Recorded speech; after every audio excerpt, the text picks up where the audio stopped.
It's time to take a ride on the Steelers Afternoon Drive with our co-hosts, Alan Saunders and Zachary Smith.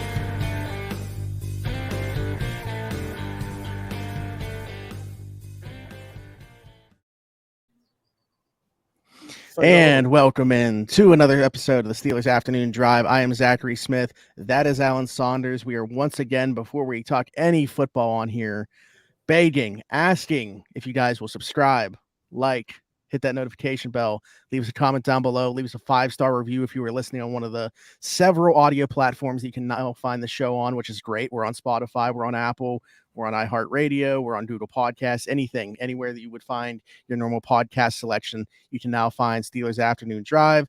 Alan, another hot day at training camp. How are we doing? We're doing good, man. Just vibing to the music. Little like cat. It just plays in your head the whole time. Cat, it's like cat meme action, you know, like just we need to set a version of that to the cat nodding its head meme. Let's try something right now, just on the spot. Let me see. What if we just randomly?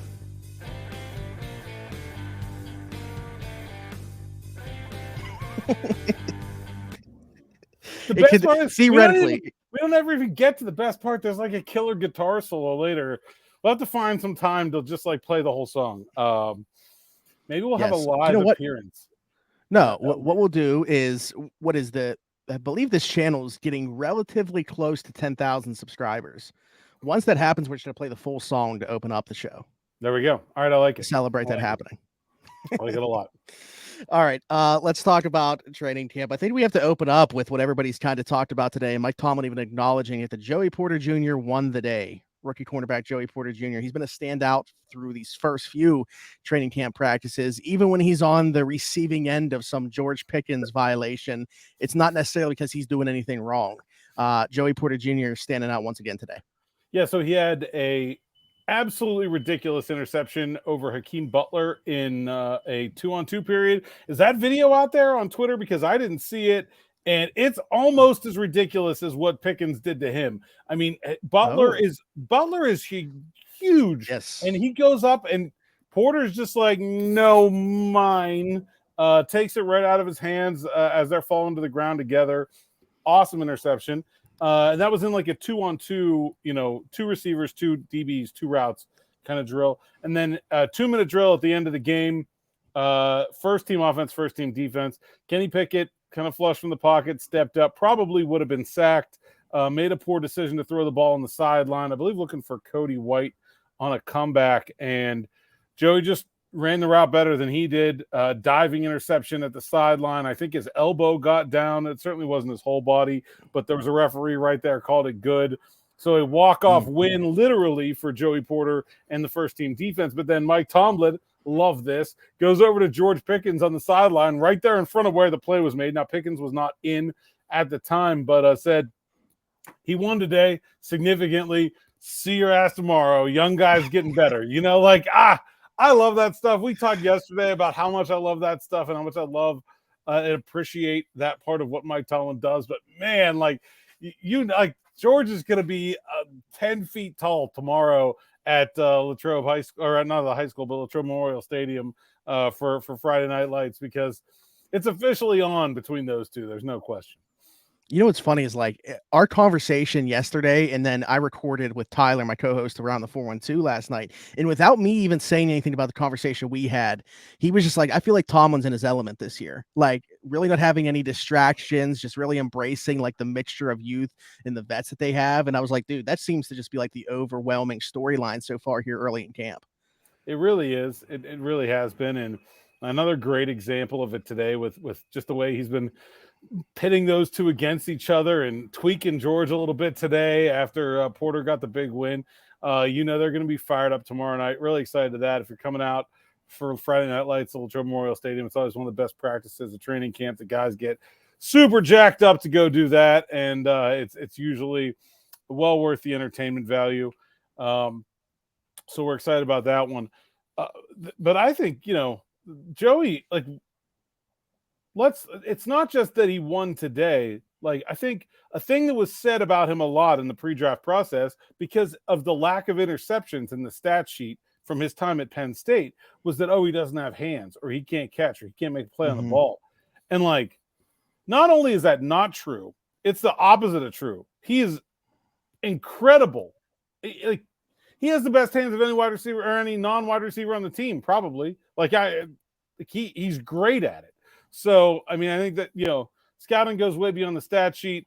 There were reasons he was not picked on a lot. Nobody threw at him in college because he was a really good corner. And, they were playing a lot of man. He wasn't in a lot of positions where he was able to get his head around the ball. He did have a lot of pass breakups. He just didn't have a lot of interceptions.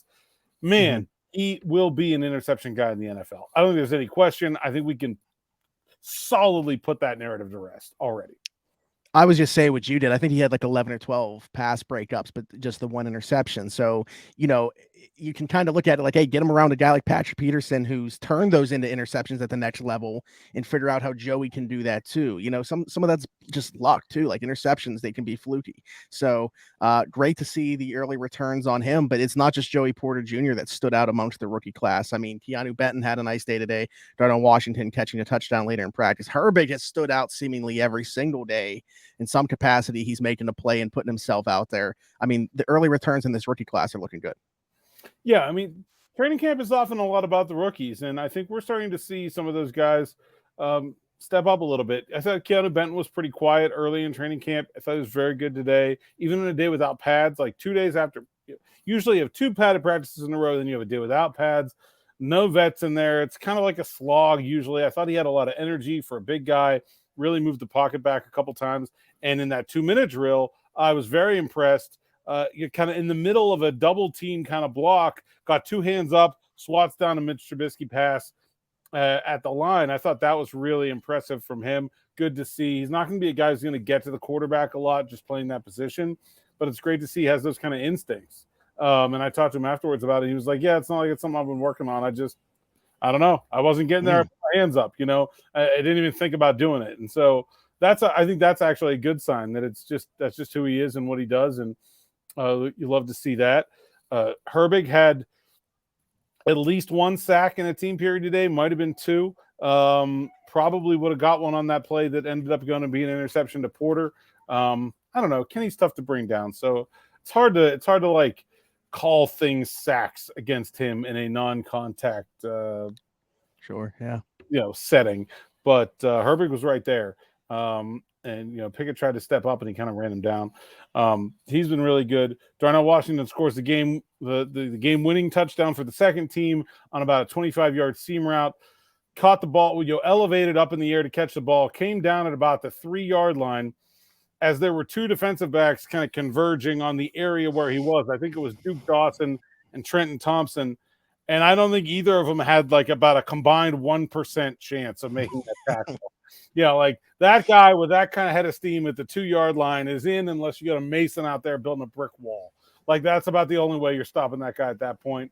So yeah, he's been really good. I actually think, and Mike Tomlin spoke after practice and he does not generally give a comment if you ask him about a specific player. Nick Farabaugh asked him about Darnell Washington. He was very, very positive in reference to what he's seen from Darnell Washington so far. He said he thinks that there's been some talk about his route running ability not being that good, and Tomlin kind of disagreed. He said, I think he's been pigeonholed as just a big guy, but he is not just a big guy. He's a big athlete and can go do things. And was pretty strong praise from the head coach for the rookie tight end. And it's been a pretty strong camp so far, I have to say, for the rookie class. Broderick Jones, the one guy there I didn't mention, I thought he was very good today. Also, still mostly working with the second team, even with, no Isaac Seumalo, some limited reps for James Daniels.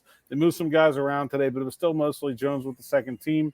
But I think he continues to get better. He looks like a guy that belongs. He looks like a guy that is picking things up quickly. And he's very clearly the best offensive lineman on that second team already. So we'll see how long it takes him to get some more first-team reps. Yeah, James Daniels coming from the NFC North to the AFC North. I just want to mention this quick because I feel like Keanu Benton is the one guy with the rookie class we probably mentioned the least amount so far through doing the show. He said he reminds him a lot of Kenny Clark, the defensive tackle in Green Bay. So if you were looking for a comp, there's one there. And I just, so it's good to see some type of talk about Keanu Benton finally up to this point.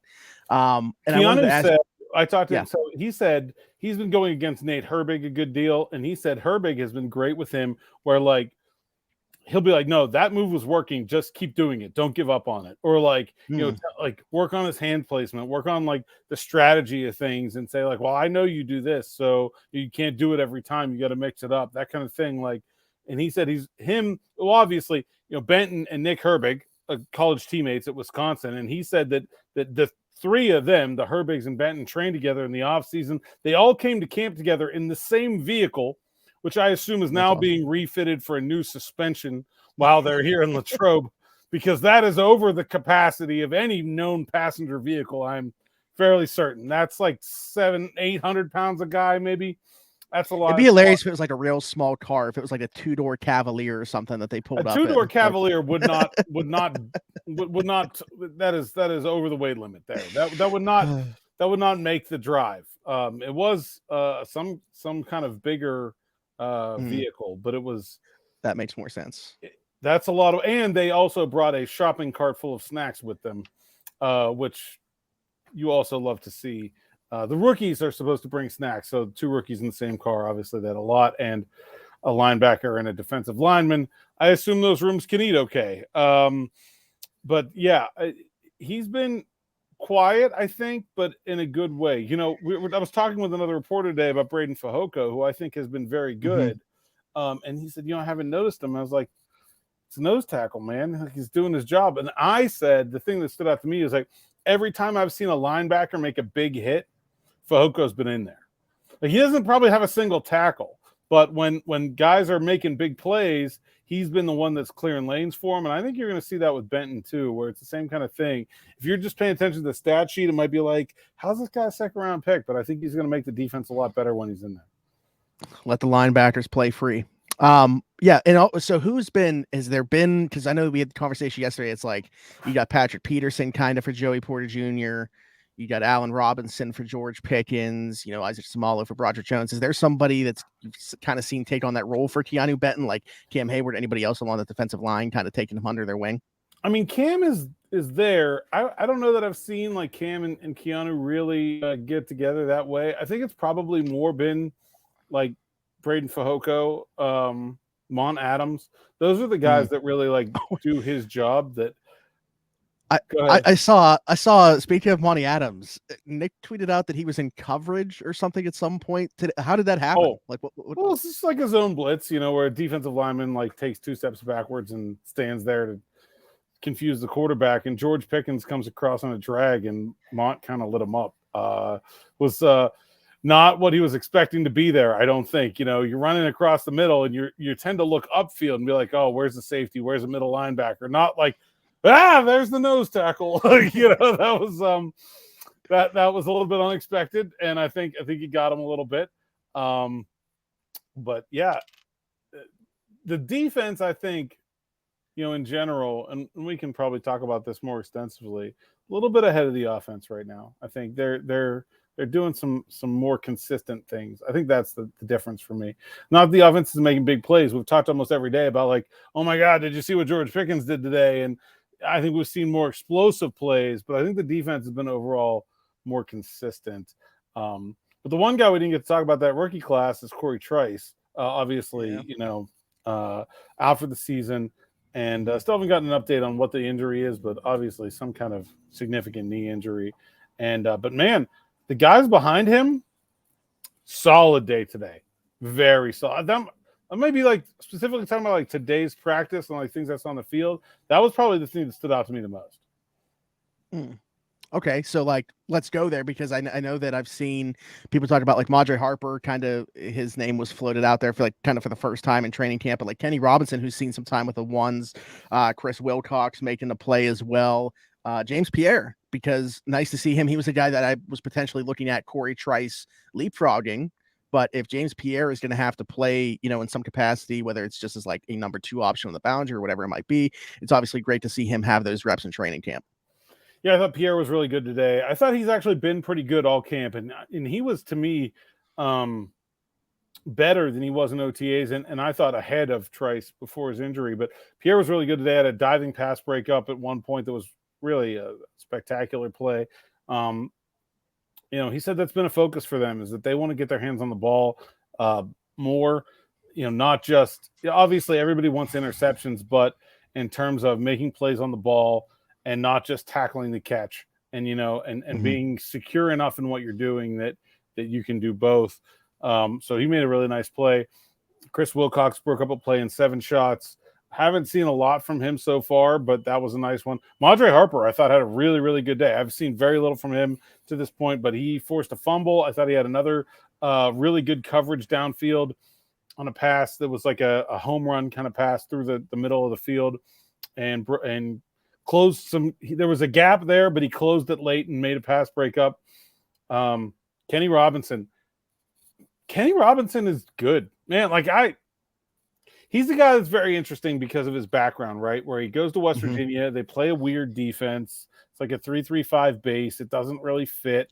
Then he gets, a situation where he ends up leaving West Virginia way too early, has some academic issues, goes to the XFL where he's playing like with no structure whatsoever and just running around and trying to make plays. Gets to Carolina, and I thought did okay, but never really got an opportunity to show what he's really capable of. And man, he's a talented guy. Wilkinsburg native, went to Amani Christian in the East Hills, and I think he is playing his way onto the roster. He is a guy that I did not have on the 53-man roster at the beginning of training camp.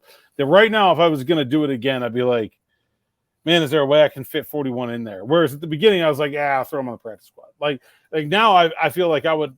It's becoming a difficult cut at safety now to me because of the way Kenny Robinson has played. And then also, just they're all missing, right? No Minka, no Keanu Neal again today, no DeMonte KZ again today, in addition to Trice. So banged up secondary. But yeah, I think Kenny Robinson's been very good. Duke Dawson, I think he gave up the touchdown to Washington, but I think he's a guy that is better than I think people expected him to be, and has been more in that conversation than people expected to be. Shannon Sullivan had a big forced a fumble of Connor Hayward, and has also been very good. I think he's got kind of the inside track on those slot reps that Patrick Peterson is not getting right now.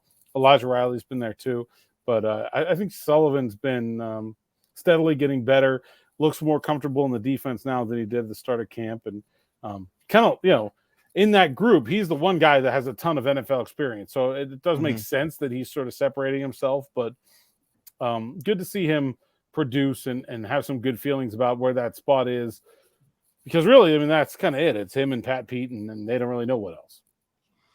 Well, I was just saying, as you were going through the names there, the one that we were hearing a lot early and not so much lately is Elijah Riley, who you said you had on your initial 53-man. You didn't have Kenny Robinson. Is that potentially a switch that you could see happening, or you still think Riley's got a shot, even if Kenny Robinson were to? Trey Norwood had a good day today. Also, I didn't mention him. Yeah. Okay. And I had Norwood and Robinson off the 53 and Riley on it.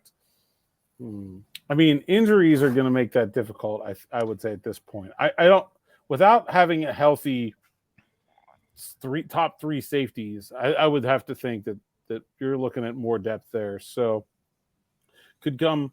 What I actually expect is that there will not be another cornerback on the roster with the injury to Corey Trice, that it will just be another one of these slot safety guys, and that the outside guys are going to be Peterson, Wallace, Porter, Pierre, and that those will be the 4 outside corners, and that they will not replace Corey with another outside corner. It will be a guy that plays the slot and plays safety like a Norwood or like a Dawson or like a Robinson or someone like that.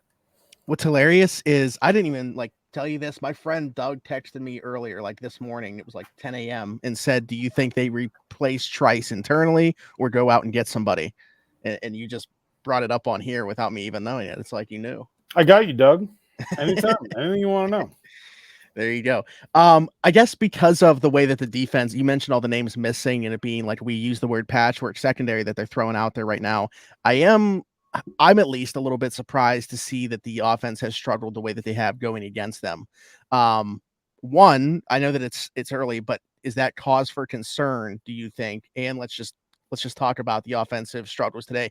A lot with the line too, because you mentioned no Seumalo, and that seemed to be a huge loss in terms of the way practice went for the offense.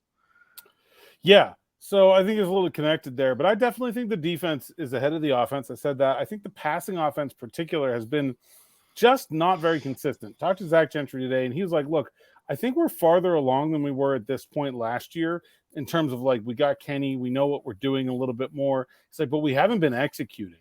Like we're capable of being better. And it's been some drops, some plays where the quarterback gets hurried and can't make his, the read that's open.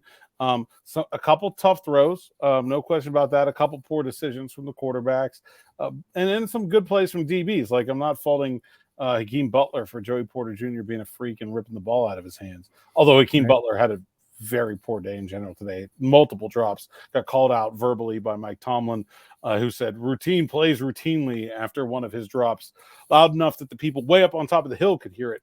Not a good day for 2-1. But I just think that's what's been the problem for the passing offense. It's just been like scattershot stuff. And I think they've had success. They've been explosive, right? It's like the plays to Pickens and Freiermuth and Johnson have been great.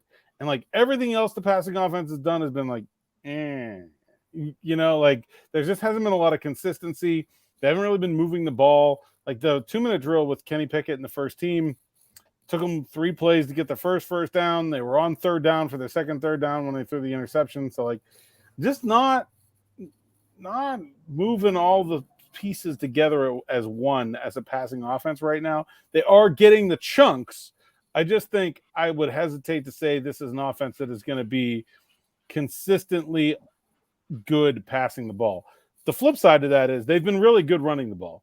And I think if they can be really good running the ball, then they don't need to be a lot better to be a lot better, if that makes sense. Like they don't like if they're running the ball really well and all the passing offense is doing is like some scatter shot underneath stuff and then some 25-yard passes, it's kind of good enough. Yeah. Like maybe it's not like, okay, they're like, let's just like, they're not the Bengals, okay? Like, but they might be better than they were last year. I think that's kind of where I'm at with the Steelers offense, is that they can be more explosive than they were last year, but they still don't feel consistent, and it doesn't feel like this is still going to be a running team that is going to need the running game to open things up for the offense. It's not like they're just going to put Kenny back there and start slinging it and moving the ball around. That just doesn't seem like they're there yet. And Isaac Seumalo out today, probably the first guy I can say where I was like, well, that unit's different when he's not in there. He's the guy that, I'll be honest, in the early practices, the first 4 practices without pads,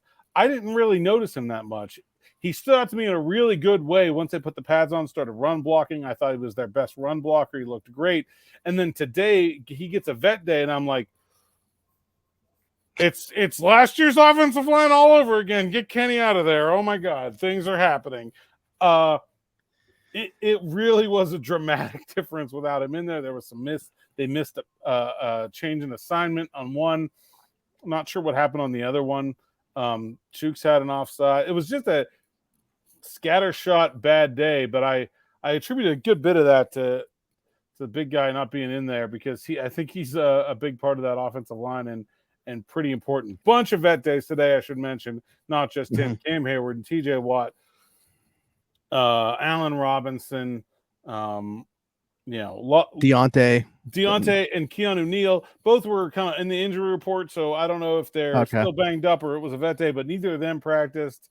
So Landon Roberts, basically anybody older than like 30 wasn't really there. So a lot of vet days. Who was the first offensive line group then? So it was Nate Herbig with the ones. So Jones, Herbig, Cole, Daniels, Chooks. Daniels didn't do much. He was only in there like maybe about half his normal reps, but he did dress.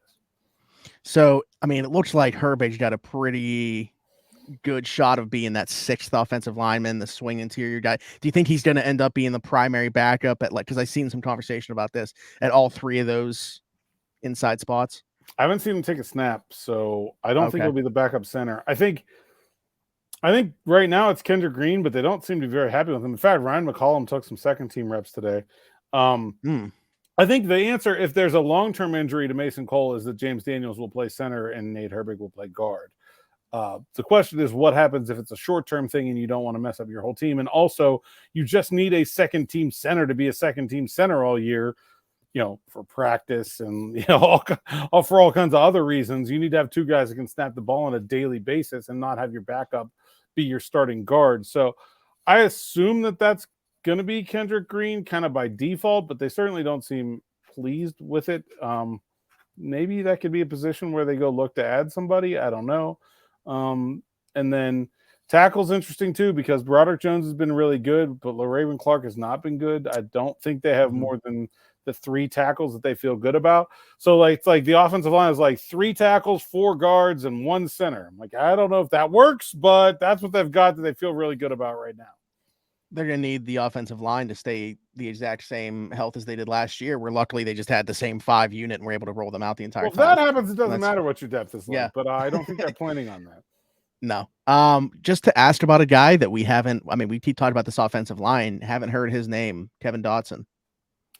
Yeah, I don't think he's been bad. I just think he's been passed, right? I when he's in there, I've noticed him in a positive way. Hasn't done anything bad. No penalties. I don't think I've seen. I'm not really calling a holding yet, but no false starts and no really missed assignments that were glaring to me either. He's been steady, solid, what you want to see from him.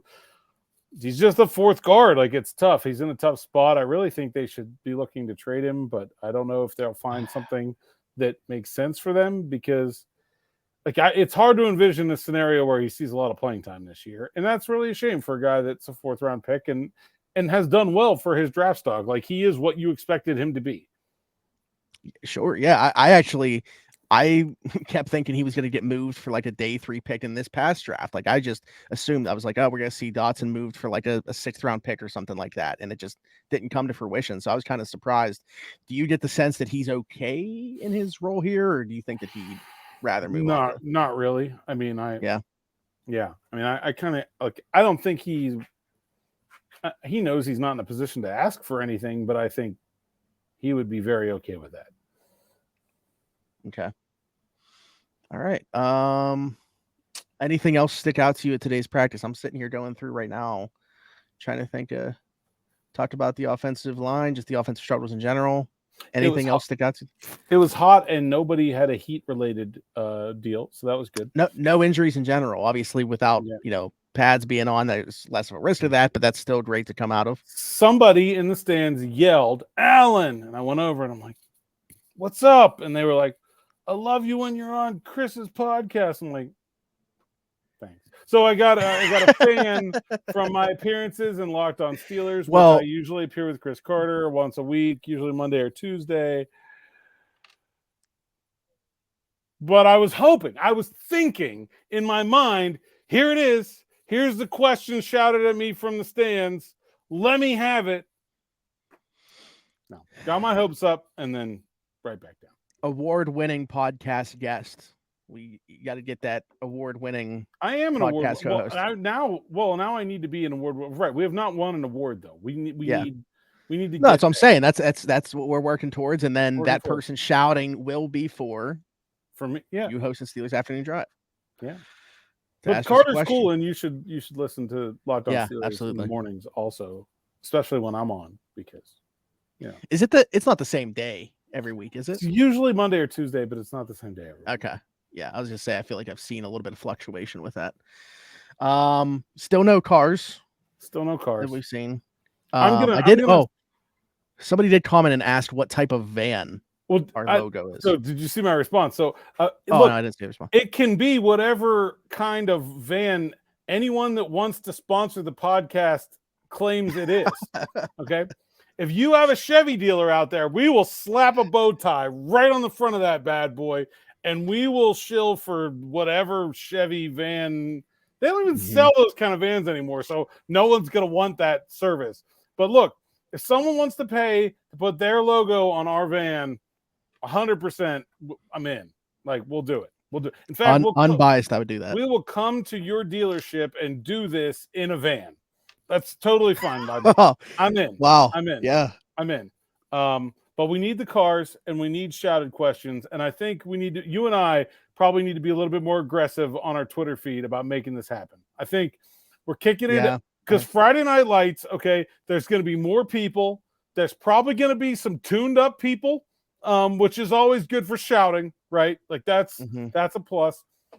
I think we need to make it happen Friday night. So we need the shouted questions at Friday night. I bet you. I feel like there's going to be at least one of those types of vehicles that we're looking for at that practice. Oh yeah, well. maybe we'll have like a scavenger hunt where we just look around the parking lot for our Steelers cars. But yeah, send them, man. We want to see them. We want to talk about them. We want to laugh with / at them.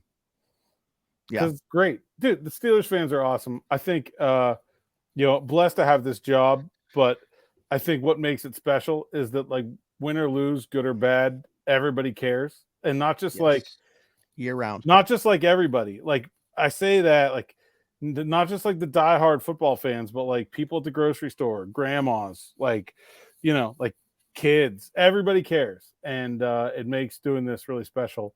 And so, love the passion, and I want to celebrate it. So let's do it. There we go. Alan, you will be here tomorrow for tomorrow's episode with Nick. I will not be here.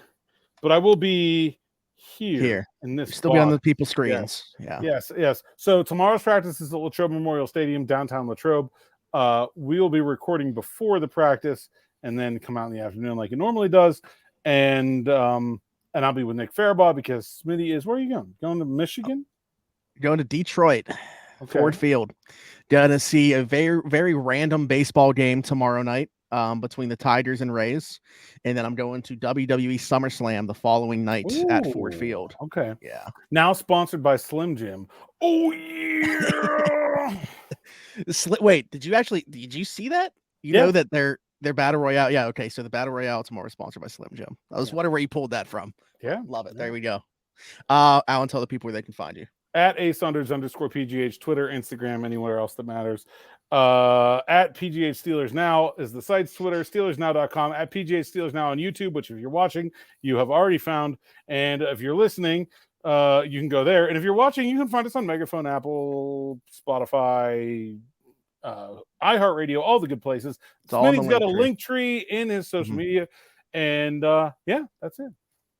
All right. And that social media is Zachary Smith, PGH. That could be where I am found on everything. So very good stuff. I look forward to seeing you guys again on Monday. Again, Alan will be here with Nick for tomorrow's episode. Not there, but still here. So subscribe, hit that notification bell. If you hit that notification bell, you're going to know exactly when that video goes up. So one of those there's the benefit for you. Give us a like, leave us a comment down below. Let us know what you want to see. And of course, once again, send in your cars. We'll see you guys next week.